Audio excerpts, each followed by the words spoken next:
Hello everyone, welcome back to the science for defence. इससे previous मैंने आपको कराया था centre of mass of continuous mass body, यानी एक रिजिड बॉडी थी और उस पर लगातार द्रव्यमान वितरण किया गया था, कंटिन्यूअस डिस्ट्रीब्यूट किया गया था। तो उस पर मैंने सेंटर ऑफ मास यानी द्रव्यमान केंद्र कैलकुलेट करना सिखाया था।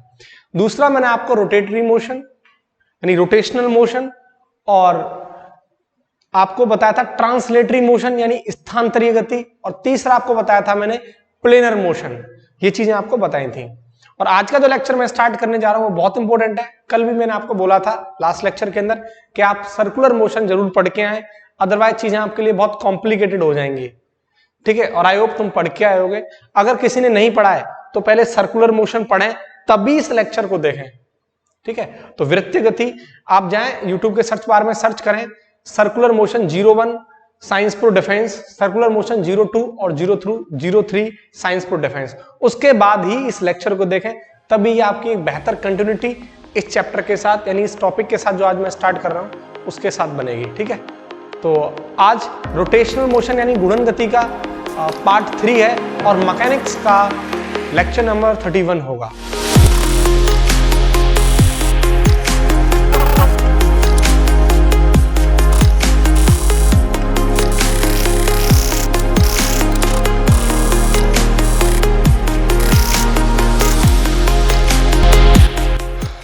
चलो अपने लेक्चर की आज शुरुआत करते हैं।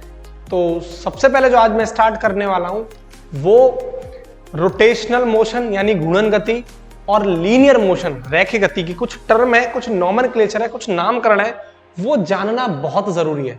मैंने बहुत बार देखा है कि हम अल्फा क्या होता है, एंगुलर एक्सेलरेशन कहते हैं, ठीक है ना, कोणीय त्वरण, हमें रिलेशन नहीं पता, हम डिनोटेशन भूल गए। तो इसलिए मैं कुछ चीजें आपको ऐसी बता रहा हूं जो कि जरूरी है इस चैप्टर को सीखने के लिए। आगे जो आगे पढ़ेंगे मूवमेंट ऑफ इनर्शिया इसके बाद, तो वहां सारी चीजें यूज होंगी। और इसमें से क्वेश्चन पूछा गया है, एयरफोर्स नेवी के अंदर क्वेश्चन पूछा गया है आज जो सेक्शन में तुम्हें करा रहा हूं, और बहुत ही कॉन्सेप्चुअल सेक्शन है। आप अगर इस लेक्चर को देख रहे हैं तो आप प्लीज सर्कुलर मोशन को जरूर देखिए, क्योंकि मैंने सर्कुलर मोशन के अंदर बेसिक से एडवांस लेवल कवर किया है। कराऊंगा तो चीजें यहां भी, लेकिन सर्कुलर मोशन को आप देखेंगे तो आपका और अच्छे से कॉन्सेप्ट क्लियर होगा और आपको इंजॉय आएगा। ठीक है, तो पहले आप सर्कुलर मोशन जरूर देखें। अब देखो सबसे पहला पॉइंट आया वो है लीनियर मोशन यानी रैखिक गति। मैं हिंदी बोलता जा रहा हूं, आप लिखते चले और साथ के साथ नोट्स बनाए। Linear motion. दूसरा पॉइंट है रोटेशनल मोशन यानी घूर्णन गति। तीसरा मैं आपको बताऊंगा इनके रिलेशन आपस में, है ना, लीनियर मोशन और रोटेशनल मोशन के संबंध। देखो सबसे पहले एक वर्ड यूज करूंगा मैं, एस, एक लेटर एस। इसको बोलते हैं लीनियर डिस्प्लेसमेंट। क्या बोलते हैं इसको? लीनियर डिस्प्लेसमेंट या लीनियर डिस्टेंस, रैखिक विस्थापन या रैखिक दूरी। इसी चीज को यहां थीटा से दर्शाते हैं। रोटेशन उसी को क्या बोलते हैं, रोटेशन के अंदर थीटा से दर्शाते हैं, और इसी को बोलते हैं एंगुलर डिस्प्लेसमेंट। यानी जो चीज लीनियर के अंदर हम जिक्र करेंगे वहां लीनियर का वर्ड यूज होगा, रोटेशन के अंदर हम किस चीज का जिक्र करेंगे, एंगुलर। ठीक है, दूसरा एक वर्ड है वी को हम क्या बोलते हैं, लीनियर वेलोसिटी। क्या बोलते हैं? लीनियर वेलोसिटी, रेखीय वेग। और इसी को यहां पे बोलते हैं ओमेगा। इसको बोलते हैं हम एंगुलर वेलोसिटी यानी कोणीय वेग। तो जिस चीज को यहां वी से दर्शाते हैं लीनियर के अंदर, और उसी को रोटेशन के अंदर ओमेगा से रिप्रेजेंट करते हैं। ठीक है, अब देखो आपने लीनियर वेलोसिटी पढ़ी होगी, एक पढ़ी होगी आपने इंस्टेंटेनियस यानी तात्क्षणिक वेग, और इसका फॉर्मूला पढ़ा होगा आपने ds/dt। और एक पढ़ी होगी आपने एवरेज वेलोसिटी यानी औसत वेग, इसका फॉर्मूला पढ़ा होगा आपने ΔS/ΔT। ठीक है, ये फॉर्मूले आपने पढ़े होंगे। ऐसे ही ओमेगा के लिए आप देखो, ओमेगा को भी आप बोल सकते हो इंस्टेंटेनियस एक्सेलरेशन यानी तात्क्षणिक कोणीय वेग। इसका क्या हो जाएगा, देखो आप एस को किससे रिप्रेजेंट कर रहे हैं, थीटा से, तो क्या हो जाएगा dθ/dt। और एवरेज के लिए क्या हो जाएगा, औसत कोणीय वेग के लिए क्या हो जाएगा, delta theta upon delta T. Clear. अब देखो तीसरी बात आती है एसेलरेशन की, यानी त्वरण की। इसको ए को बोलते हैं हम लीनियर एसेलरेशन, यानी रेखीय त्वरण, लीनियर एसेलरेशन। और एसेलरेशन मैंने आपको 3 तरीके का पढ़ाया है सर्कुलर के अंदर। अब तक जो आप पढ़ के आए हैं वो 3 तरीके का एसेलरेशन पढ़ के आए। सबसे पहला मैंने आपको पढ़ाया था सेंटीपीटल एसेलरेशन, यानी अविकेंद्रित त्वरण। दूसरा मैंने आपको पढ़ाया था टेंजेंशियल एसेलरेशन, यानी स्पर्शीय त्वरण। और तीसरा मैंने आपको बताया था नेट एसेलरेशन या टोटल एसेलरेशन। ठीक है, ये कब कहां होगा सारी चीजें मैं आपको बता चुका हूं, लेकिन फिर भी आज मैं इन चीजों का जिक्र करूंगा। ठीक है, आप देखते रहिए। अब देखो टेंजेंशियल एसेलरेशन, यानी यहां हम जो लीनियर मोशन के अंदर बात कर रहे हैं वो कौन सा एसेलरेशन है, टेंजेंशियल एसेलरेशन। ऐसा क्यों है, देखो ये एसेलरेशन हमेशा होता है, ये हमेशा नहीं होता। ऐसा जरूरी नहीं है कि ये हमेशा रहे, ये हो भी सकता है, नहीं भी हो सकता टेंजेंशियल एसेलरेशन। लेकिन अगर बॉडी रोटेशनल मोशन कर रही है, घूर्णन गति कर रही है, तो हमेशा और हमेशा सेंटीपीटल एसेलरेशन प्रेजेंट रहेगा। ऐसा क्यों है, सारी चीजें मैं आपको बताऊंगा। ठीक है, अब देखो यानी लीनियर एसेलरेशन के अंदर हम जिसकी बात कर रहे हैं वो कौन सा एसेलरेशन है, टेंजेंशियल एसेलरेशन। इसी को यहां हम किससे रिप्रेजेंट करते हैं रोटेशन के अंदर, अल्फा से। किससे, अल्फा से। और अल्फा को क्या बोलते हैं, एंगुलर एसेलरेशन, यानी कोणीय त्वरण। ठीक है, अब आप चीजें समझो। देखो एसेलरेशन का फॉर्मूला होता है D B upon D T, D square upon D T square. इस तरीके से फॉर्मूले आपको पता है ना। अब देखो यहां जो रिलेशन होता है आपको मैं पहले समझा दूं। ऐसे देखो आप, ये मेरे पास एक बॉडी है। कैसी बॉडी है, रिजिड बॉडी। और यानी रिजिड बॉडी मैंने आपको कल बताई थी, इसके अंदर के 2 पॉइंट की डिस्टेंस चेंज ना रहो, है ना। ये मैंने इसको पाइवेट कर दिया है, इस जगह से फिक्स कर दिया है। यानी क्या कर दिया है, इस जगह से फिक्स कर दिया है। यानी इस तरीके से बॉडी है और इसको मैंने फिक्स कर दिया है। अब ये बॉडी इस तरीके से रोटेशनल मोशन कर रही है। क्या कर रही है, रोटेशनल मोशन कर रही है इस तरीके से। ठीक है, ये रोटेशनल मोशन कर रही है। क्लियर। अब देखो ये बॉडी यहां अपनी ए पॉइंट से यहां इस बी पॉइंट पर पहुंच गई। ठीक है, किस पॉइंट पर, इस बी पॉइंट पर। ठीक है, अब यहां से यहां तक की जो दूरी है वो आर है। आप जो आर डिस्टेंस लोगे वो कहां से लोगे, इस पाइवेट पॉइंट से, यानी फिक्स जगह से। पाइवेट मतलब इस जो फिक्स पॉइंट कर दिया मैंने इसको, बिल्कुल नेल से या किसी चौबे से इसको फिक्स कर दिया है। तो इस पॉइंट से ही आप इस डिस्टेंस को मेजर करोगे, जिसको मैं बोल रहा हूं आर। और ए पॉइंट से बी तक पहुंचने के लिए कितना एंगल कवर किया, थीटा, जिसे मैं क्या बोलता हूं, एंगुलर डिस्प्लेसमेंट, यानी कोणीय विस्थापन। अब ए से बी तक चलने में इसे हम क्या बोलेंगे, इसे बोलेंगे हम एस, यानी लीनियर डिस्प्लेसमेंट तय किया। और एंगल कितना किया, थीटा, एंगुलर डिस्प्लेसमेंट। ठीक है, तो यहां जो रिलेशन होता है थीटा और एस के बीच में वो क्या होता है, एस बराबर आर थीटा, एस बराबर आर थीटा। तो ये रिलेशन होता है एस बराबर आर थीटा। ठीक है, तो एस बराबर आर थीटा। क्लियर है। आर आप कहां से लेंगे, इस पाइवेट पॉइंट से, फिक्स पॉइंट से मेजर करोगे। दूसरी बात आप देखो जो इंपॉर्टेंट है, जो कि जरूरी है और यहां से क्वेश्चन बनने की प्रोबेबिलिटी भी है। देखो ये मेरे पास एक पाइवेट पॉइंट है ये। ठीक है, ये एक पाइवेट पॉइंट है, यानी फिक्स कर दिया। और यहां से एक बॉडी ले ली मैंने इस तरीके से, रिजिड बॉडी। ठीक है, और ये बॉडी सर्कुलर मोशन परफॉर्म कर रही है ना, इस तरीके से, ये सॉरी रोटेशनल मोशन परफॉर्म कर रही है इस तरीके से। अब इसका एक मान लो ए पॉइंट ये है। ठीक है, और इसका बी पॉइंट ये है। ध्यान से सुनना, ये बॉडी यहां फिक्स है अपनी जगह पर, तो है ना, घूम रही है, रोटेट कर रही है। तो ये ए पॉइंट है और ये बी पॉइंट है। अब ये बॉडी यहां से चल के यहां आ गई। ठीक है, ये यहां से चल के यहां आ गई इस पॉइंट पर, यानी यहां आ गया अभी ए पॉइंट और ये बॉडी यहां आ गया इसका बी पॉइंट। और इसने एंगल क्या कवर किया, थीटा। मान लो एंगल कवर किया 30 डिग्री। कितना कवर किया, 30 डिग्री मान लो, है ना, 30 डिग्री कवर किया। अब आप देखो रोटेशनल मोशन के अंदर क्वेश्चन कॉन्सेप्चुअल है, आना चाहिए हमें।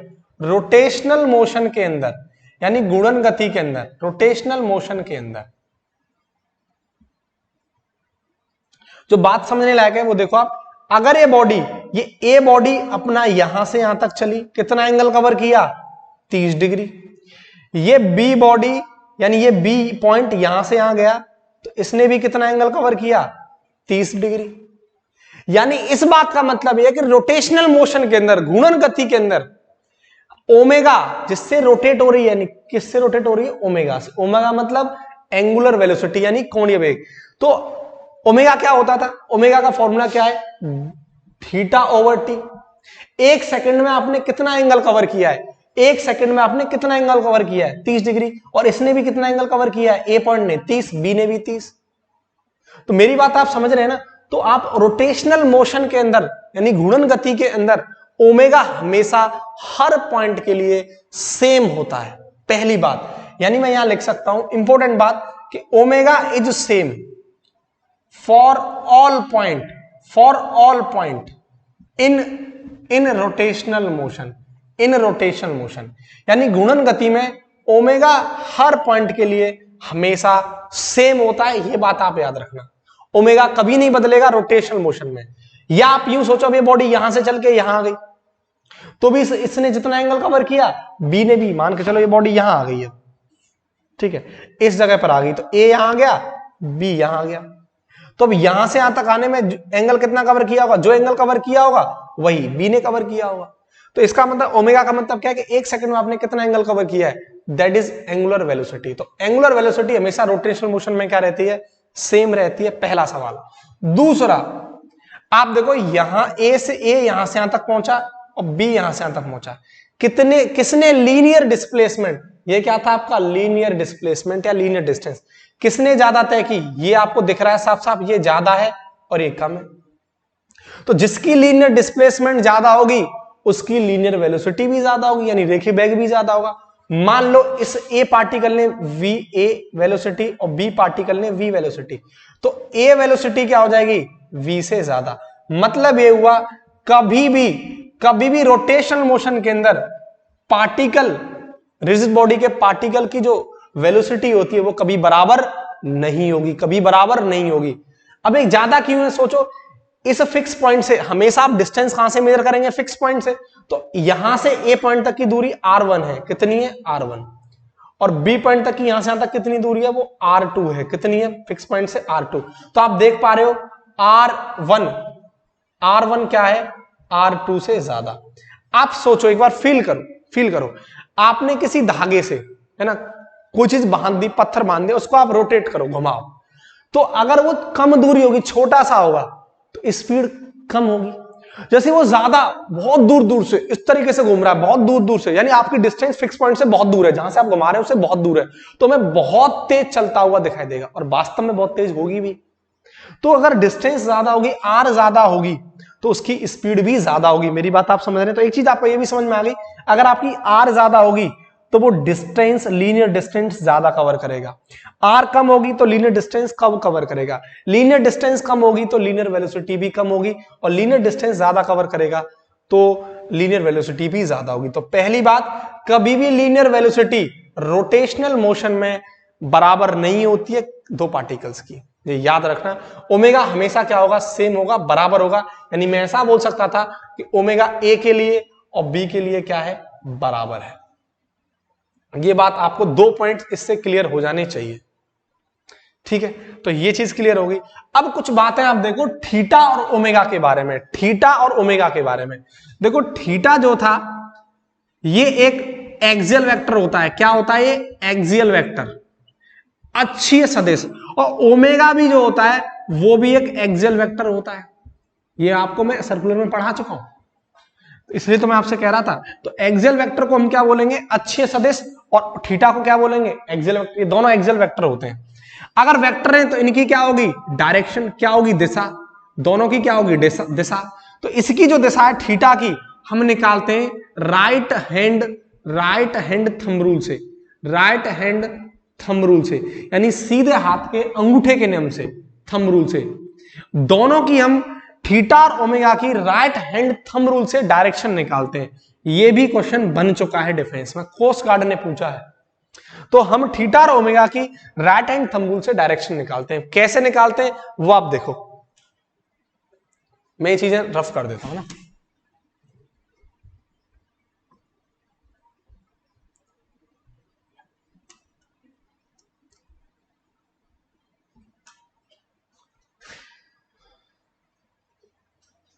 देखो ये एक फिक्स पॉइंट है और इससे एक बॉडी है इस तरीके से, और ये रोटेशनल मोशन परफॉर्म कर रही है, ठीक है। अब देखो आप, अब ये पार्टिकल, ये जो बॉडी है इसका ये पार्टिकल यहां से चलना स्टार्ट हुआ और इस तरीके से चल रहा है, इस तरीके से घूम रहा है, यानी ओमेगा किस डायरेक्शन में, इस डायरेक्शन में घूम रहा है, रोटेट कर रहा है। बॉडी की डायरेक्शन क्या है, इस डायरेक्शन में चल रहा है। तो देखो राइट हैंड थंब रूल लगाने का तरीका क्या है, जो आपकी जो फिंगर है वो आपकी बॉडी चल किस डायरेक्शन में रही है ये बात बताएंगे, ठीक है। तो देखो पहली बात मैंने अभी आपको बताया था, थीटा एक्सियल वेक्टर है, इसकी डायरेक्शन क्या होगी, राइट हैंड थंब रूल के अकॉर्डिंग बताओगे, सेम ओमेगा के लिए होगा, ठीक है। इनकी डायरेक्शन हमेशा कहां होगी, इनकी डायरेक्शन हमेशा होगी in the direction of axis, या along the direction of axis, ऐसे बोलो, along the direction of axis, along the direction of axis, अक्ष के अलोंग। देखो ये जिस पॉइंट से मैंने इसको फिक्स किया है, जिस पॉइंट से मैंने इसको फिक्स किया है, ये इसकी एक्सिस हो गई जिसके अराउंड ये घूम रहा है, ये इसकी एक्सिस हो गई, ठीक है, ये एक्सिस होगी जिसके अराउंड ये घूम रहा है, ठीक है। अब देखो ये कैसे घूम रहा है, इस तरीके से, यानी आपकी जो फिंगर है देखो इस तरीके से घूम रहा है, इस तरीके से, इस तरीके से घूम रहा है, इस तरीके से घूम रहा है। आप देखो तो अब आपका अंगूठा कहां आ रहा है, इस एक्सिस के बाहर। तो आपकी जो अब डायरेक्शन होगी, ओमेगा की जो डायरेक्शन होगी वो कहां होगी, कहां होगी, outside along the axis, outside along the axis. या इस बात को यूं समझो, पार्टिकल कैसे चल रहा है, एंटी क्लॉकवाइज डायरेक्शन में चल रहा है, एंटी क्लॉकवाइज डायरेक्शन में चल रहा है। अगर ये पार्टिकल एंटी क्लॉकवाइज डायरेक्शन में चल रहा है तो आप इसको इस देखो, इसको इस उंगली क्या बता रही है, आपके पार्टिकल की डायरेक्शन लगाओ आप, ठीक है। तो अंगूठा कहां आ रहा है, मेरी तरफ, बाहर की तरफ, आउटसाइड, और इसकी डायरेक्शन हमेशा क्या होती है, along the direction of axis. तो इसकी अगर एंटी क्लॉकवाइज, अगर पार्टिकल एंटी क्लॉकवाइज चलेगा तो इसकी डायरेक्शन क्या हो जाएगी, आउटसाइड अलोंग द एक्सिस। पहली बात तो ये, ठीक है। सेम थीटा की भी डायरेक्शन होगी, ओमेगा की भी यही होगी और थीटा की भी ये होगी, ठीक है। दूसरी बात, अगर पार्टिकल क्लॉकवाइज डायरेक्शन में चले, इस तरीके से चले, क्लॉकवाइज डायरेक्शन में, क्लॉकवाइज डायरेक्शन में चले। अब देखो आप फिंगर कैसे लोगे, आप इस तरीके से चल रहा है क्लॉकवाइज डायरेक्शन में, ऐसे। अब अगर पार्टिकल कैसे चल रहा है, क्लॉकवाइज डायरेक्शन में, तो अब देखो कैसे लेंगे आप, अब इस तरीके से चल रहा है, इस तरीके से, तो देखो ये इस तरीके से, ठीक, इस तरीके से क्लॉकवाइज डायरेक्शन ऐसे ही तो चल रहा है, ऐसे। तो अब आपका थंब कहां है, अंदर, तो इनवर्ड अलोंग द एक्सिस। तो पहली बात, अगर क्लॉकवाइज डायरेक्शन आप चल रहे हैं तो डायरेक्शन कैसी होगी इसकी, ओमेगा या थीटा की, इनवर्ड अलोंग द एक्सिस। ये बात आपको समझ में आनी चाहिए, इनवर्ड अलोंग द एक्सिस, ठीक है। ये दोनों चीजें आपकी क्लियर है, ठीक है, ये चीजें आप नोट करो। अब इसके बाद आपको मैं और कराने वाला हूं, वेलोसिटी का कुछ कॉन्सेप्ट बताने वाला हूं, ठीक है, वो देखो आप, ठीक, इसको मैं रफ कर देता हूं।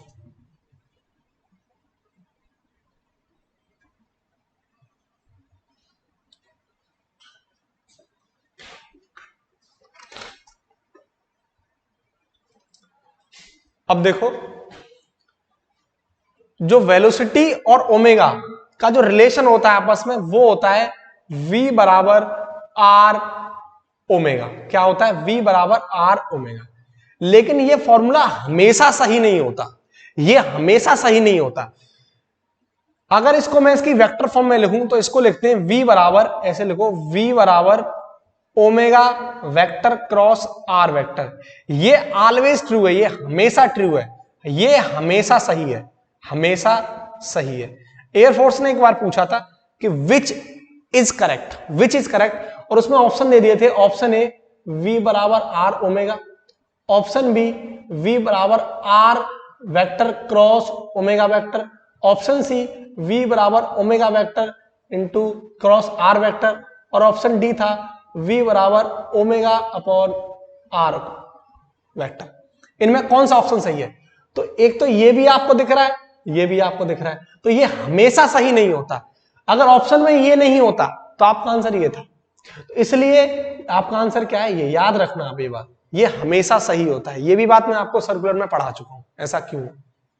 ठीक है, अब देखो काम की बात, जिसकी बात आपसे मैं करना चाह रहा हूं। देखो जो वेलोसिटी होती है, वेलोसिटी, वो पार्टिकल की वेलोसिटी दो तरीके से चेंज हो सकती है। एक तो जब उसकी डायरेक्शन चेंज हो, क्या चेंज हो, उसकी दिशा में परिवर्तन हो, दिशा में परिवर्तन हो। दूसरा उसका मैग्नीट्यूड चेंज हो, यानी उसका परिमाण बदले, मैग्नीट्यूड चेंज हो। जैसे ये देखो, ये एक फिक्स पॉइंट है और इससे ये बॉडी है, रॉड मानो एक ना, और इसको मैंने फिक्स कर दिया है, पाइवेट कर दिया है, और अब इसका जो पार्टिकल है वो रोटेशनल मोशन परफॉर्म कर रहा है। ठीक है, तो इस पार्टिकल की यहां जो वेलोसिटी होगी वो इस डायरेक्शन में होगी v, और इस पॉइंट पर जो वेलोसिटी होगी इस डायरेक्शन में होगी, यानी इसकी डायरेक्शन तो हर पॉइंट पर चेंज होगी, हर पार्टिकल की डायरेक्शन तो हर पॉइंट पर चेंज होगी। दूसरा यह भी हो सकता है कि पार्टिकल 5 मीटर पर सेकंड स्क्वायर से चल रहा है, 5 मीटर पर सेकंड से चल रहा है, सॉरी 5 मीटर पर सेकंड चल रहा है। दूसरा अब जाके उसकी स्पीड और बढ़ गई, वेलोसिटी और बढ़ गई, अब 8 मीटर पर सेकंड होगी, अब फिर और बढ़ गई 10 मीटर पर सेकंड हो गई, तो उस पार्टिकल की डायरेक्शन तो चेंज होगी, डायरेक्शन भी चेंज हो सकती है और उसका मैग्नीट्यूड भी चेंज हो सकता है।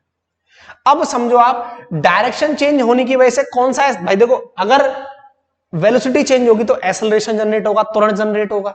अब डायरेक्शन चेंज होने की वजह से कौन सा एक्सेलरेशन आता है, सेंटीपीटल एक्सेलरेशन। ठीक है, तो ये पाइवेट पॉइंट से आप ये दूरी ले लो r, और सेंटीपीटल एक्सेलरेशन का फॉर्मूला क्या था, v स्क्वायर अपॉन r। ठीक है, अब देखो मैग्नीट्यूड चेंज होने की वजह से कौन सा एक्सेलरेशन आता है, टेंजेंशियल एक्सेलरेशन at, यानी स्पर्शीय त्वरण, और इसका फॉर्मूला क्या होता है, dvt अपॉन dt। मैग्नीट्यूड क्यों, ये क्या है आपको मॉड में मैंने बंद कर दिया क्योंकि इसका किसकी बात कर रहा हूं, मैग्नीट्यूड की बात कर रहा हूं। तो vt मतलब टेंजेंशियल वेलोसिटी, यानी उसके मैग्नीट्यूड की बात कर रहे हैं। तो मैग्नीट्यूड चेंज होने पर कौन सा एक्सेलरेशन, टेंजेंशियल एक्सेलरेशन, और डायरेक्शन चेंज होने पर, दिशा में परिवर्तन होने पर कौन सा एक्सेलरेशन आता है, सेंट्रीपिटल एक्सेलरेशन, यानी अविकेंद्रीय त्वरण।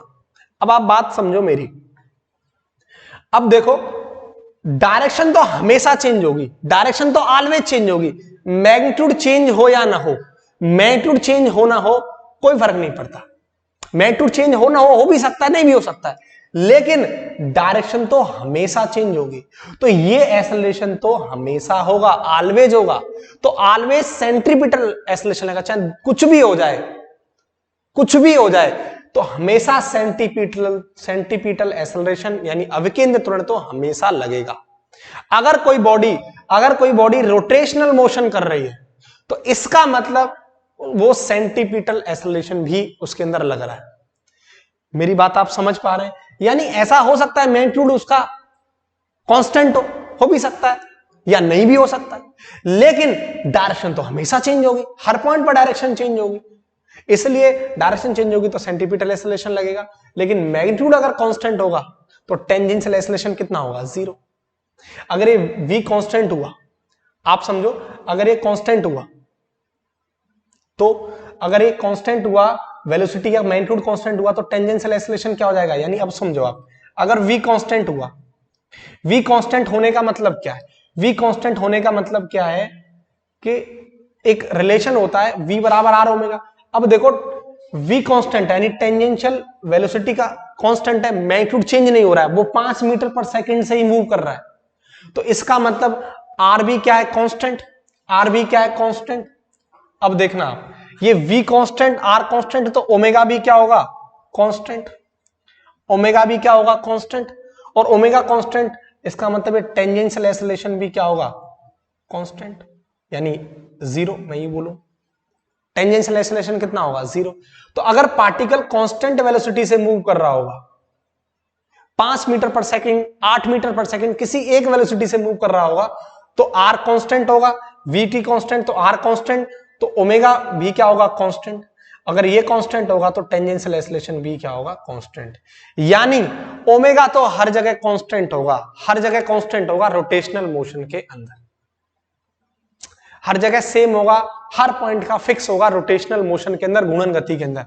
लेकिन टेंजेंशियल एक्सीलरेशन कब जीरो होगा, जब पार्टिकल का मैग्नीट्यूड क्या हो, फिक्स हो, कांस्टेंट हो, वेलोसिटी क्या हो उसकी कांस्टेंट हो, टेंजेंशियल वेलोसिटी क्या कांस्टेंट हो, तो एक्सीलरेशन भी क्या हो जाएगा उसका जीरो। लेकिन उस बॉडी पर हमेशा क्या एक्सीलरेशन लगेगा, सेंटीपिटल एक्सीलरेशन लगेगा। क्यों? क्योंकि पार्टिकल की हमेशा डायरेक्शन क्या होगी, बदलेगी। ये बात आप समझ पा रहे हैं?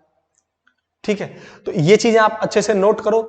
इसके बाद आप एक चीज और देखो, हाँ ये ए और अल्फा में रिलेशन और देख लो आप, एक्सीलरेशन ऑफ अल्फा में क्या रिलेशन होता है, ए बराबर आर अल्फा, ये भी वेक्टर क्वांटिटी, ये भी, तो इसका रिलेशन होता है ए बराबर आर अल्फा। ये चीज नोट करो, फिर आपको मैं और इंपॉर्टेंट बात बताने वाला हूं अल्फा के बारे में, ठीक है, ये नोट करो।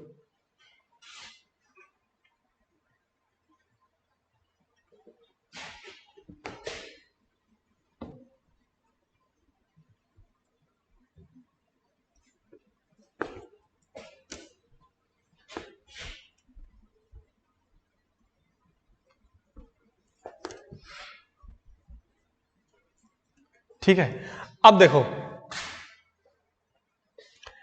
पहली बात, अगर इंपॉर्टेंट बात, अगर ओमेगा और alpha, omega and alpha, omega और अल्फा सेम साइन के हो, सेम साइन के हो, ओमेगा और अल्फा क्या हो, सेम साइन के, यानी ओमेगा भी नेगेटिव हो, अल्फा भी क्या हो, नेगेटिव, या मैं यूं बोलूं ये पॉजिटिव हो तो अल्फा भी क्या हो, पॉजिटिव, तो पार्टिकल की जो स्पीड है वो बढ़ेगी, स्पीड अप होगी, स्पीड बढ़ेगी। नेवी के लिए इंपॉर्टेंट कॉन्सेप्ट। दूसरा, अगर ओमेगा और अल्फा सेम साइन के ना हो, अपोजिट साइन के हो, विपरीत चिन्ह के हो, यानी ओमेगा नेगेटिव हो तो अल्फा पॉजिटिव हो, या ओमेगा पॉजिटिव हो तो अल्फा नेगेटिव हो, सेम साइन के ना हो, तो ऐसे केस में स्पीड घटेगी, स्पीड डाउन होगी, स्पीड डाउन होगी। क्यों? आप समझो इस बात को, ऐसा क्यों है, देखो ऐसा क्यों है, ये इंपॉर्टेंट रिलेशन है, इसको ध्यान से समझना, ऐसा क्यों है। देखो ये बॉडी है और ये मैंने इसको फिक्स कर दिया, ये रोटेशनल मोशन परफॉर्म कर रही है, ठीक है।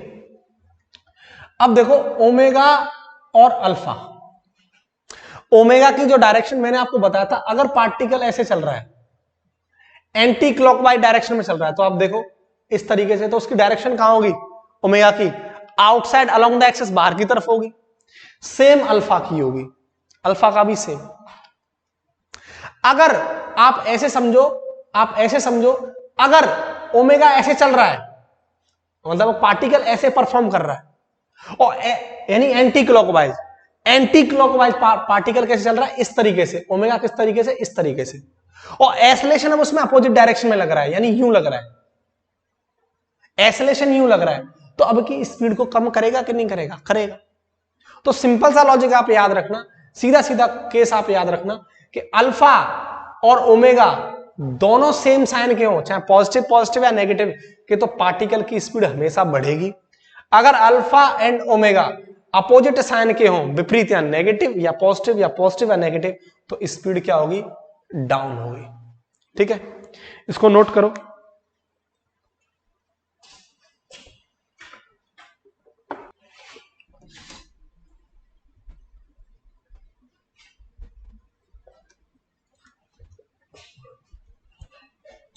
ठीक है, तो 3 पॉइंट्स तो मैंने आपको भी करा दिए। एक तो आपको एस थीटा, ठीक है, इसमें रिलेशन बता दिया, एस बराबर आर थीटा होता है, और दूसरा मैंने आपको करा दिया लीनियर वेलोसिटी, ठीक है, और ओमेगा एंगुलर वेलोसिटी, इसमें रिलेशन बता दिया, और तीसरा मैंने आपको बता दिया एसेलरेशन, ठीक है, एसेलरेशन और अल्फा यानी एंगुलर एसेलरेशन। ठीक है, अब देखो फोर्थ पॉइंट। ठीक है, देखो फोर्थ पॉइंट, लीनियर का ये केस था और ये था आपका रोटेशन का केस। ठीक है, देखो यहां लीनियर के अंदर मास को m से रिप्रेजेंट करते हैं, नहीं हिंदी में इसको बोलते हैं द्रव्यमान, और यहां आप इसको बोलोगे मूवमेंट ऑफ इनर्शिया। आपके एयरफोर्स के लिए इंपॉर्टेंट कॉन्सेप्ट है मूवमेंट ऑफ इनर्शिया, कई साल यहां से सवाल पूछा जा चुका है। मूवमेंट ऑफ इनर्शिया यानी जड़त्व आघूर्ण, जड़त्व आघूर्ण, और इसको रिप्रेजेंट करते हैं, दर्शाते हैं आई से। किससे? आई से। और इसका जो जनरल फॉर्मूला होता है, जो जनरल फॉर्मूला होता है मास के साथ, वो होता है I बराबर एम आर स्क्वायर। अभी के लिए इतना समझना, अभी के लिए इतना समझना, इसका जो रिलेशन होता है मास के साथ I बराबर एम आर स्क्वायर। ठीक है, दूसरा पांचवा होता है फोर्स का फॉर्मूला क्या होता है? मास इंटू त्वरण, यानी द्रव्यमान इंटू त्वरण, एक्सेलरेशन। यहां रोटेशन के अंदर फोर्स को क्या बोलते हैं? टाउ, यानी टॉर्क। टॉर्क इसको क्या बोलते हैं? टॉर्क। और मास को अभी मैंने क्या बताया था? आई, और ए को क्या बोलते हैं? अल्फा। टॉर्क बराबर क्या हो जाएगा? आई अल्फा। टॉर्क बराबर क्या हो जाएगा? आई अल्फा। ठीक है, अब देखो इसी को हम इस तरीके से लिख सकते हैं, एक और फॉर्मूला होता है इसका, R perpendicular F. R perpendicular F, और अगर इसको वेक्टर फॉर्म में लिखूं तो मैं इसको वेक्टर फॉर्म में लिख सकता हूं, R vector cross F vector, या मैं इसको लिख सकता हूं आर वेक्टर, या मैं ऐसे लिख दूं इसको आर एफ साइन थीटा। ये टॉर्क के फॉर्मूले हैं, लेकिन न्यूमेरिकल के लिए जो यूज होगा आपके लिए वो आपके, ये आपको याद रखना, आर परपेंडिकुलर लंबत होगा फोर्स के। ठीक है, तो ये रिलेशन है। अब देखो नेक्स्ट छठवां आपका है लीनियर मोमेंटम। लीनियर मोमेंटम यानी रेखीय संवेग P, P बराबर mb होता है, और यहां इसको लीनियर मोमेंटम को किससे दर्शाते हैं? एंगुलर मोमेंटम से, जिसको मैं क्या बोलूंगा? L। L तो L बराबर क्या हो जाएगा? मास को मैं I बोल रहा हूं, यानी मोमेंट ऑफ इनर्शिया, और V को हम क्या बोलते हैं? वेलोसिटी को यहां पे क्या बोलते हैं? रोटेशनल के अंदर ओमेगा, एंगुलर वेलोसिटी। तो L बराबर क्या आ गया? I omega. ठीक है, सातवां देखो काइनेटिक एनर्जी, यानी काइनेटिक एनर्जी। लीनियर के केस के अंदर काइनेटिक एनर्जी को हम बोलते हैं ट्रांसलेशन काइनेटिक एनर्जी। ठीक है, लीनियर के अंदर क्या बोलते हैं इसको? ट्रांसलेशन, यानी रेखिक गतिज ऊर्जा। ट्रांसलेशन काइनेटिक एनर्जी यानी रेखिक गतिज ऊर्जा। और काइनेटिक एनर्जी का फॉर्मूला क्या था? Half M B square. और लीनियर मोमेंटम के साथ क्या रिलेशन था? पी स्क्वायर अपॉन 2m, यही तो पढ़ा था, है ना। अब इस केस में क्या हो जाएगा? इस केस में काइनेटिक एनर्जी को हम क्या बोलते हैं? Rotational kinetic energy. Rotational kinetic energy यानी घूर्णन गतिज ऊर्जा। अब ये हो जाएगा, देखो हाफ मास को m को क्या बोलूंगा मैं? I, और v को क्या बोलूंगा? Omega. Half I omega square, और p को लीनियर मोमेंटम को angular momentum, that is L square upon mass को I 2I। तो इस रोटेशन में ये हो जाएगा। ठीक है, अब देखो आठवां, वर्क का फॉर्मूला क्या होता है? Force into displacement. यहां वर्क का क्या हो जाएगा? फोर्स को हम क्या बोलते हैं? फोर्स को मैंने अभी आपको बताया था टॉर्क। क्या बोलते हैं इसको? टॉर्क। और टॉर्क को हिंदी में बोलते हैं बल आघूर्ण। क्या बोलते हैं इसको? बल आघूर्ण। बल आघूर्ण, है ना। तो टॉर्क और डिस्प्लेसमेंट को क्या बोलते हैं? मैंने डिस्प्लेसमेंट को क्या बताया था आपको? थीटा, यानी एंगुलर डिस्प्लेसमेंट। ठीक है, और नौवां अगर आप देखें तो देख लो, पावर का फॉर्मूला होता है एफ डॉट बी। ये आता कैसे? देखो मेरे पास है वर्क बराबर फोर्स इंटू डिस्प्लेसमेंट, टाइम से आप डिवाइड कर दो तो ये क्या हो जाएगा? पावर का फॉर्मूला वर्क अपॉन टाइम, और ये क्या हो जाएगा? डिस्प्लेसमेंट अपॉन टाइम, यानी वेलोसिटी एफ डॉट बी। तो पावर का फॉर्मूला क्या निकल के आ गया? F dot B. और यहां इसमें रोटेशन के केस में इसको बोलते हैं, एफ को बोलते हैं टाउ, और वी को क्या बोलते हैं? ओमेगा। ये आपको केस मिल जाएगा। ठीक है, अब देखो कुछ इक्वेशंस और हैं, वो इक्वेशंस आप देख लो। ठीक है, ये आप यहां लिख दो, I बराबर एम आर स्क्वायर। कुछ इक्वेशन आप देखो। इक्वेशन लीनियर के अंदर हम पढ़ के आए 3 इक्वेशन ऑफ मोशन, v बराबर u प्लस ए टी, दूसरी पढ़ी थी हमने s बराबर ut plus half A T square, और तीसरी पढ़ी थी हमने V square minus U square बराबर 2as। ये लीनियर का केस है।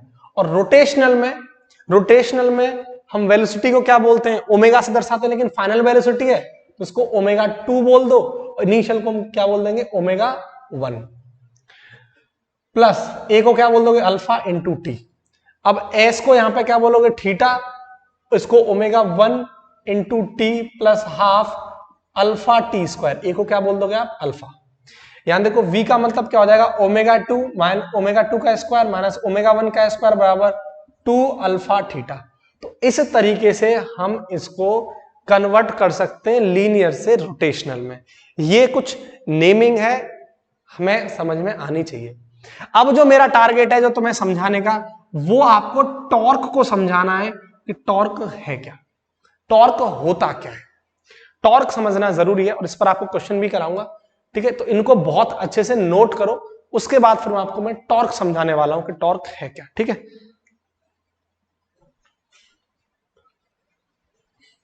अब देखो, अब मैं आपको बताऊंगा टॉर्क के बारे में, ठीक है ना, यानी बल आघूर्ण।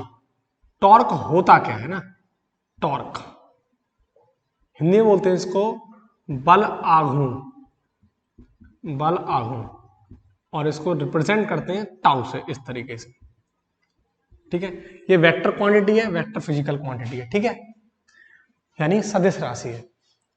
अब देखो होता क्या है टॉर्क, टॉर्क का मतलब क्या होता है, इस बात को समझना आप।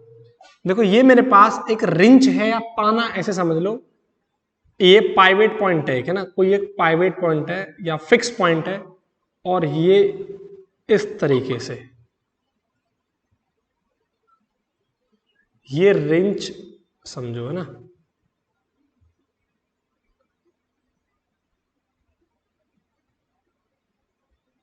ठीक, ये है। अब ये एक बोल्ट है, ठीक है, इस तरीके से, ठीक। अब समझो आप मैं कहना क्या चाहता हूं, एक्चुअल में जो टॉर्क होता है वो उसका मतलब होता है कि टॉर्क का मतलब होता है कि कितना घूमेगा, कितना घूमेगा भाई, जितना फोर्स लगाओगे उतना घूमेगा। अब आप देखो ये रिंच है, ऐसे सोचो ट्रैक्टर या ट्रक के अंदर रिंच फंसा दी हमने, पाना फंसा दिया बोल्ट के अंदर। अब तुम उस पर जितना फोर्स लगाओगे, नीचे से ऊपर है, ऊपर से नीचे, जितना तुम फोर्स लगाओगे, जितना ज्यादा फोर्स लगाओगे उतनी तेजी से वो घूमेगा, और जितनी तेजी से घूमेगा उतना ही ज्यादा उसके अंदर टॉर्क होगा। तो टॉर्क का मतलब क्या है, कितना घूमेगा। टॉर्क का मतलब क्या है कि वो कितना घूमेगा, कितना घूमेगा, इसे टॉर्क बोलते हैं। अगर आप इस रिंच पर अब देखो, इस रिंच पर आप फोर्स लगाओ, नीचे से ऊपर फोर्स लगाओ, जितना कम फोर्स लगाओगे ये कम घूमेगा बोल्ट, ज्यादा फोर्स लगाओगे तो ज्यादा घूमेगा बोल्ट। तो इसका मतलब वहां टॉर्क क्या होगा, ज्यादा। तो टॉर्क का मतलब क्या है कि कोई चीज पर ज्यादा फोर्स लगाओगे तो टॉर्क वहां ज्यादा जनरेट होगा, कम फोर्स लगाओगे कम टॉर्क वहां लगेगा। तो जितना ज्यादा फोर्स लगाओगे आप, टॉर्क उतना ही ज्यादा लगेगा। आप ट्रैक्टर के अंदर, टायर के अंदर जो बोल्ट होते हैं उन पर फोर्स लगाओ, अपनी रिंच को फंसा के इसको फोर्स लगाओ।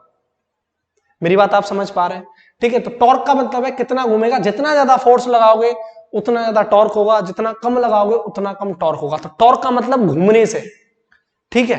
तो दूसरी बात आती है कि टॉर्क किस बात पर डिपेंड करता है, टॉर्क किस बात पर निर्भर करता है। तो पहली बात, टॉर्क किस बात पर निर्भर करता है, टॉर्क निर्भर करता है फोर्स पर, बल पर, आपने कितना बल लगाया है। तो पहली बात फोर्स पर निर्भर करता है, बल पर निर्भर करता है। अगर फोर्स ज्यादा होगी तो टॉर्क ज्यादा होगा। कैसे, अब आप देखो, अगर आपने फोर्स ज्यादा लगाया इस पर तो ये ज्यादा घूमेगा तो टॉर्क ज्यादा होगा। फोर्स इस पर रिंच पर कम लगाई, कम घूमेगा तो टॉर्क कम होगा। तो टॉर्क बेसिकली किस बात पर डिपेंड है, फोर्स पर। तो फोर्स ज्यादा लगाओगे तो टॉर्क ज्यादा होगा, फोर्स कम लगाओगे तो टॉर्क कम होगा, पहली बात। दूसरी बात किस बात पर डिपेंड है, ये इस बात पर डिपेंड है, आप सोचो ये पाइवेट पॉइंट है, फिक्स कर दिया मैंने। हमेशा आप जो डिस्टेंस मेजर करोगे वो कहां से मेजर करोगे, पाइवेट पॉइंट से मेजर करोगे। ये आर डिस्टेंस है। अगर मैं तुमसे यूं बोलूं कि भैया तुम यहां फोर्स मत लगाओ, तुम अब इस जगह पर फोर्स लगाओ, इस पॉइंट पर फोर्स लगाओ, यानी इतनी दूरी पर, पाइवेट पॉइंट से ये आर पॉइंट, अब इतनी दूरी पर लगाओ। तो आप बताओ क्या आप इसको घुमा सकते हो? आप सोचो टायर के अंदर जब इस रिंच को जब आप फंसाओगे तो अब यहां से नहीं लगाओ, आप इसके बीच में से कहीं से लगाओ, क्या आप घुमा दोगे? नहीं घुमा पाओगे। तो किस बात पर निर्भर कर रहा है? ये पाइवेट पॉइंट से कितनी दूरी, यानी ये दूरी पर भी निर्भर करता है, आर पर भी निर्भर कर रहा है। किस पर निर्भर कर रहा है? आर। तो आर अगर आप ज्यादा लोगे तो टॉर्क ज्यादा लगेगा, आर कम होगी तो टॉर्क कम लगेगा, क्योंकि फोर्स उतना नहीं लग पाएगा, और फोर्स नहीं लग पाएगा तो टॉर्क कम होगा। मेरी बात आप समझ पा रहे हैं? तो दूसरी बात यह है कि कितनी दूरी पर, यानी डिस्टेंस पर भी निर्भर कर रहा है, डिस्टेंस पर भी निर्भर कर रहा है, यानी दूरी पर, यानी आर पर। तो जितना ज्यादा आपका आर होगा उतना ज्यादा आपका टॉर्क भी होगा। पहली बात, जितना ज्यादा आपका डिस्टेंस होगा उतना ज्यादा टॉर्क भी होगा। जितना ज्यादा दूरी पर आप लगाएंगे तो उतनी ज्यादा इसमें फोर्स लगेगी, उतना ही ज्यादा इसमें टॉर्क होगा। तीसरी बात किस पर डिपेंड करता है? तीसरा देखो आप समझो, तीसरा डिपेंड करता है एंगल पर। किस पर डिपेंड करता है? एंगल पर, यानी कोण पर। कैसे? देखो आप इसको देखो, इसमें आप जो फोर्स लगा रहे हो कैसे लगा रहे हो? ऐसे, इस तरीके से तो फोर्स लगा रहे हो, यानी इस तरीके से आप फोर्स लगा रहे हो। यानी मैं बेसिकली बोलूं कि आप इस तरीके से फोर्स लगा रहे हो, ये फोर्स एफ लगा रहे हो। अब इस फोर्स में कितने कंपोनेंट आ जाएंगे? दो। एक तो हो जाएगा एफ, ये वाला अगर एंगल ये थीटा है, और एक ये एंगल है, तो ये वाला कंपोनेंट हो जाएगा एफ कॉस थीटा, और ये वाला कंपोनेंट क्या हो जाएगा? F sine theta. तो अब आप बताओ ये वाला जो कंपोनेंट होगा क्या इसको घुमाने में हेल्प करेगा रिंच को? ये तो इधर लग रहा है और हमें घुमाना किधर है? ये ऊपर घुमाना है, और ये लग किधर रहा है? इधर। तो क्या ये इसको घुमाने में, रिंच को घुमाने में हेल्प कर रहा है? नहीं कर रहा। तो एफ साइन थीटा, कोई भी एफ साइन थीटा निर्भर नहीं करता है इसको घुमाने में। तो एफ साइन थीटा पर कोई भी डिपेंडेंसी नहीं होती है, क्योंकि ये इधर लग रहा है और घुमाना किधर है हमें? तो ऊपर घुमाना, इधर क्या घूमेगा ये? तो एफ साइन थीटा से कोई फर्क, मतलब सॉरी, एफ साइन थीटा इसको घुमाने में हेल्प नहीं करता। कौन सा कंपोनेंट घुमाने में हेल्प करता है? F sine theta. अब आप देखो ये एंगल है थीटा है, अब देखो फिर थीटा 1 थीटा 2 ऐसे करके एंगल बढ़ता जा रहा है, यानी एंगल बढ़ता जा रहा है। तो जितना ज्यादा एंगल होगा उतना ही ज्यादा तरीके से आप इस रेंज को घुमा सकते हैं, ज्यादा है यानी ज्यादा फोर्स लगा सकते हैं। इसका मतलब उसका टॉर्क भी क्या होगा? ज्यादा। तो कहने का मतलब क्या है? एंगल का मतलब क्या है कि अगर आपका एफ साइन थीटा अगर ज्यादा होगा, अगर आपका एफ साइन थीटा ज्यादा होगा तो टॉर्क भी क्या होगा? ज्यादा। दूसरी बात है, मेरी बात आप समझ पा रहे हैं? दोबारा समझो, अगर आपका एंगल देखो, अगर आपका एंगल ज्यादा होगा, आपको भाई फोर्स ऐसे ही तो लगाना है, बिल्कुल परपेंडिकुलर ही तो फोर्स लगाना है। परपेंडिकुलर फोर्स लगाओगे आप, बिल्कुल, तो अगर आप परपेंडिकुलर फोर्स लगाओगे तो ज्यादा घूमेगा। आप करके देखना एक्सपेरिमेंट, आप ट्रैक्टर में फंसाना, आप परपेंडिकुलर फोर्स लगाना, आप ऐसे लगाना तिरछा या यूं लगाना। आप परपेंडिकुलर फोर्स लगाओगे तो ज्यादा ताकत लगा पाओगे, ज्यादा फोर्स लगा पाओगे, और ज्यादा फोर्स लगाने का मतलब टॉर्क का ज्यादा होना। कौन सा कंपोनेंट उसमें हेल्प कर रहा है? यानी ये थीटा। ठीक है, तो ये परपेंडिकुलर होगा, यानी एफ साइन थीटा अगर आपका ज्यादा होगा तो टॉर्क भी आपका ज्यादा होगा। तो तीन फैक्टर पर आपका ये टॉर्क डिपेंड करता है। ठीक है, तो टॉर्क का मैंने आपको रिलेशन और बताया था, वो क्या था? टॉर्क का एक रिलेशन आपको बताया था, आर परपेंडिकुलर एफ। आप देखो ये आर है और एफ के क्या है? परपेंडिकुलर है, बिल्कुल क्या है? परपेंडिकुलर। अगर वेक्टर फॉर्म में लिखूं तो मैं इसको ऐसे लिख सकता हूं, R vector cross F vector, या मैं अब इसको ऐसे लिखूं, टॉर्क बराबर आर, एफ का कौन सा कंपोनेंट? F sine theta. ये तीनों हम इस तरीके से लिख सकते हैं। ठीक है, तो ये टॉर्क की कहानी है। तो टॉर्क का मतलब आपको पता लग गया कि कितना घूमेगा, इसी चीज को हम बोलते हैं टॉर्क। ज्यादा फोर्स लगाओगे तो ज्यादा घूमेगा, कम फोर्स लगाओगे तो कम घूमेगा। इसकी डिपेंडेंसी केस मैंने आपको बता दिया, फोर्स पर डिपेंड करता है, ज्यादा फोर्स लगाओगे ज्यादा घूमेगा। दूसरा दूरी पर भी निर्भर कर रहा है, आप यहां से ज्यादा फोर्स लगाओगे तो ये घूमेगा, अगर इसी चीज को यहां से आप घुमा रिंच को पकड़ के, नहीं हो पाएगा। ठीक है, तो तीसरा एंगल पर भी डिपेंड करता है, अगर आपका एफ साइन थीटा ज्यादा होगा तो टॉर्क भी ज्यादा होगा। अब इनको आप अच्छे से नोट करो, इसके बाद आपको मैं क्वेश्चन कराता हूं इस पर। ठीक है,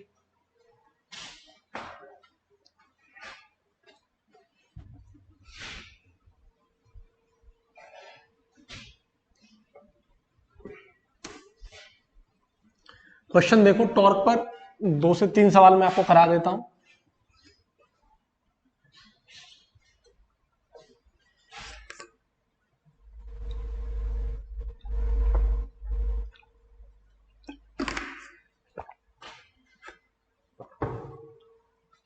देखो क्वेश्चन नंबर फर्स्ट,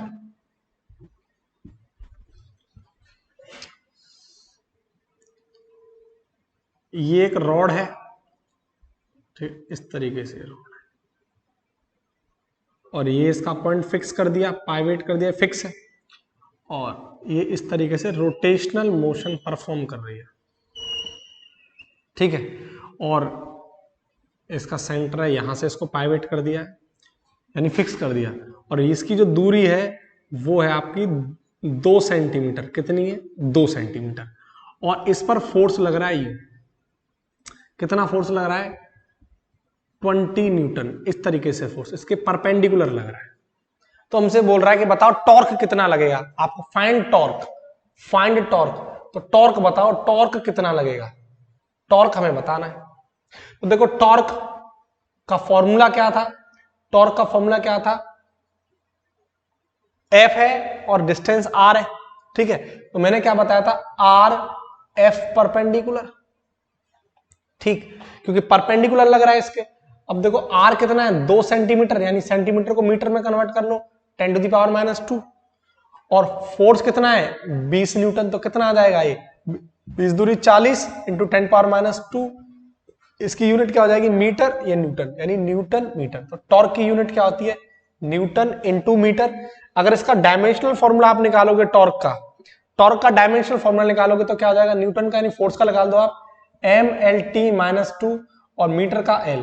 तो टॉर्क का क्या हो जाएगा, mL2T-2। तो टॉर्क का ये डायमेंशनल फॉर्मूला भी आप देख लेना है ना, mL2T-2, ठीक है।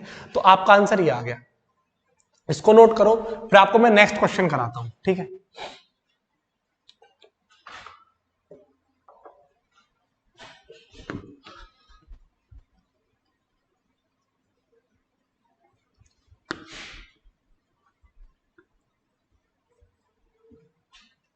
देखो क्वेश्चन सेकंड,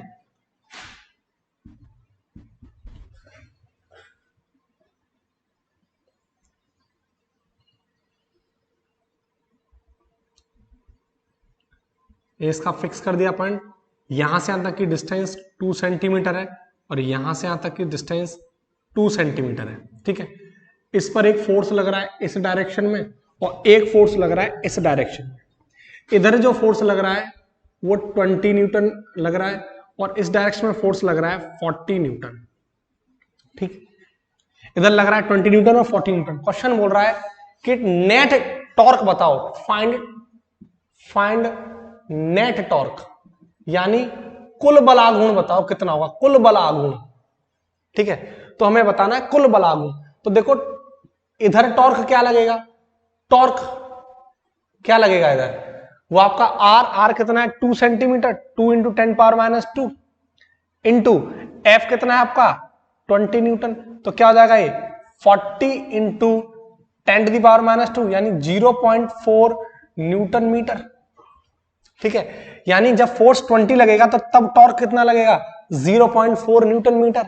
अब देखो आप, टॉर्क जब फोर्स 40 लगेगा तब टॉर्क कितना लगेगा, R कितना है 2 सेंटीमीटर, यानी मीटर में कन्वर्ट कर दो, इंटू ये कितना है 40, तो कितना हो जाएगा 80, यानी 80 इंटू 10⁻², और ये कितना हो जाएगा, that is 0.8 newton into metre. अब हमें टोटल टॉर्क निकालना है। तो टोटल टॉर्क कब निकालते, कैसे निकालेंगे, टोटल कोई चीज हम कैसे निकालते हैं, ज्यादा में से कम को माइनस कर दो। भैया देखो ज्यादा फोर्स कौन सा है, ये वाला, और कम भैया कौन सा है फोर्स, 20 न्यूटन, यानी 20 न्यूटन। अब नेट टॉर्क हमें निकालना है, नेट टॉर्क। तो देखो ज्यादा टॉर्क कौन सा है 0.8 और कम कौन सा है 0.4। तो आप एक काम करो, 0.8 में से ज्यादा में से कम को माइनस कर दो, तो कितना आ जाएगा 0.4 न्यूटन मीटर, यानी टॉर्क कितना आ जाएगा 0.4 न्यूटन मीटर। लेकिन अगर वो तुमसे पूछे कि अब पार्टिकल किस डायरेक्शन में चलेगा, पार्टिकल किस डायरेक्शन में चलेगा, किस दिशा में चलेगा, तो देखो जिस डायरेक्शन में फोर्स ज्यादा होगा, यानी पार्टिकल, भाई ये 40 है ये 20 है, तो पार्टिकल तो हमेशा कैसे चलेगा, इस डायरेक्शन में चलेगा, यानी ज्यादा से ही तो भाई ज्यादा की तरफ से तो चलेगा। तो पार्टिकल कैसे चलेगा? एंटी क्लॉकवाइज डायरेक्शन में चलेगा। कैसे चलेगा? एंटी क्लॉकवाइज डायरेक्शन में चलेगा। और अभी जो मैंने आपको सवाल कराया था उस केस में क्या था कि फोर्स यूं लग रहा था, और कैसा फोर्स था? 20 न्यूटन, एक ही फोर्स लग रहा था। तो पार्टिकल कैसे मूव करता है उसमें? क्लॉकवाइज। कैसे मूव करता है उसमें? क्लॉकवाइज, इस तरीके से। और इस केस में कैसे जाएगा? क्योंकि नीचे 40 ज्यादा है तो पार्टिकल ऊपर की तरफ फोर्स लगेगा, तो कैसे जाएगा? दैट इज एंटी क्लॉकवाइज उसकी डायरेक्शन होगी। ठीक है, तो आपका ये टॉर्क भी फिनिश हो गया। अब आज के लिए इतना ही। अब इसके बाद जो मैं आपको नेक्स्ट वीडियो में कराऊंगा वो होगा आपका मूवमेंट ऑफ इनर्शिया और आपका रोटेशनल का लास्ट टॉपिक, और एयर फोर्स के according most important topic movement of inertia. ठीक है, मूवमेंट ऑफ इनर्शिया आपका इसके बाद लास्ट टॉपिक होगा, और उसके बाद मूवमेंट ऑफ इनर्शिया पर मुझे आपको क्वेश्चन कराने हैं। तब तक के लिए आप इस वीडियो को देखते रहिए, मेहनत करिए। हर वीडियो में बोलता हूं बिना मेहनत के कुछ भी नहीं है, आप मेहनत करते रहिए। कोई डाउट है आप कमेंट करके बताएं मुझे, ठीक है? पूरी कोशिश करूंगा आपके डाउट को सॉल्व करने की, ठीक है? और प्लीज वीडियो को ज्यादातर शेयर करें, चैनल को जरूर सब्सक्राइब कर लें और बेल आइकन को जरूर दबा दें ताकि मेरी हर वीडियो की नोटिफिकेशन आपको मिल सके।